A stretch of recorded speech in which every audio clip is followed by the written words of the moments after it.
everybody, I'm Bree the Plant Lady, and today I am yet again potting another container for winter interest.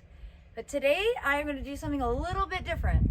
Instead of filling the entire pot with fabulous soil cube, this pot is really heavy, empty. If I fill it completely with soil cube, I'll basically never be able to move it again. I've decided to do a really simple trick. I'm just going to invert a pot. This is a 3-gallon. Oh yeah, and that fits perfectly inside. Now I'm going to just fill the top up with soil, and the soil will go into all the cracks, and then I'll be able to get this potted using a tiny amount of compost compared to filling the entire pot. Not only does this save me money, but it also makes it so that in the long haul, I can move this container if I need to over the course of the upcoming winter. So let me give you an up-close view of what this looks like, and then I will show you what plants I'm going to put in. Well, here you can see this big ceramic pot that's totally empty, and I brought up 2 different sizes of containers, and they both fit in here. This one, it fits well, but it's a little low, and I think that's going to be more soil volume than I really need for these winter plants. So I think instead I will go with this size, which in theory will tell me what it is, but I don't know. I think it's a 2-gallon, and that's, I think, the perfect size. So now I'm going to go ahead and fill in with this veggie mix from Soil Cube, which is just this most amazing product. This is a compost material that has, it's made from 1/3 grass clippings, 1/3 hay straw, wheat straw, 1/3 cow manure, and then they've added wood fiber and charcoal to the mix to make sure that it drains well and it's completely neutralized and has no possible herbicide contamination. So I'm just going to add this to the pot, and then I'll get busy planting. All right, with this pot in there, I probably will only need 1 bag at the most, which is perfect.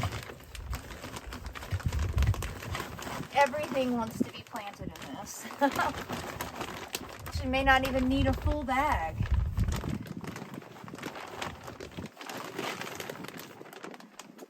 Awesome. Yeah, I've got like more than 1/4 of the bag left. That's great. I think using an upturned pot to save on soil volume is a really good idea. I actually have done it to some really large pots out front, and it's been several years. All I do is interchange the plants, and everything grows super well with that big airspace in the middle. Plus, the pots don't weigh nearly as much as they would if they were completely full of soil. All right, now I'm ready to plant. Let me show you what I've got in store.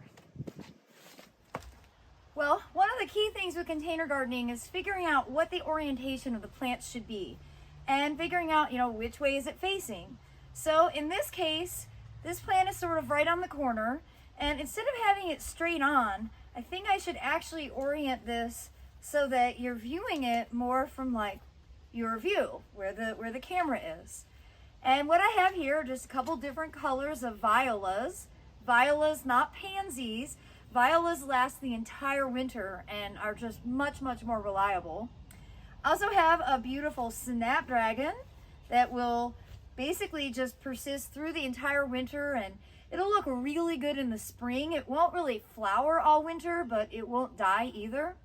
But that leaves me a big space in the back of this pot. And I've decided to put in triticale. So triticale is a really interesting intergeneric grain hybrid. So this was actually developed in the 19th century, and it's 2 different genera hybridized together. So it's triticum, aka wheat, and sescal, aka rye. So this is a hybrid of wheat and rye together. And I think this is going to be a great plant just to grow towards the back of this pot to create beautiful winter interest and a really dynamic flower display that I'll be able to harvest for eating. Now, planting is super easy. I'm literally just going to dump out the contents of this bag. And you can see I've got it all towards the back. I'm going to cover it up. Now I'm going to dig a bigger hole for the snapdragon and get that put in place. Beautiful roots, just like that. I'll get the soil tucked in around, and now I will just get these violas put in, and I'll call this pot completely finished. Give it a little top dress of fertilizer, get it watered in, and it'll grow for the remainder of the winter.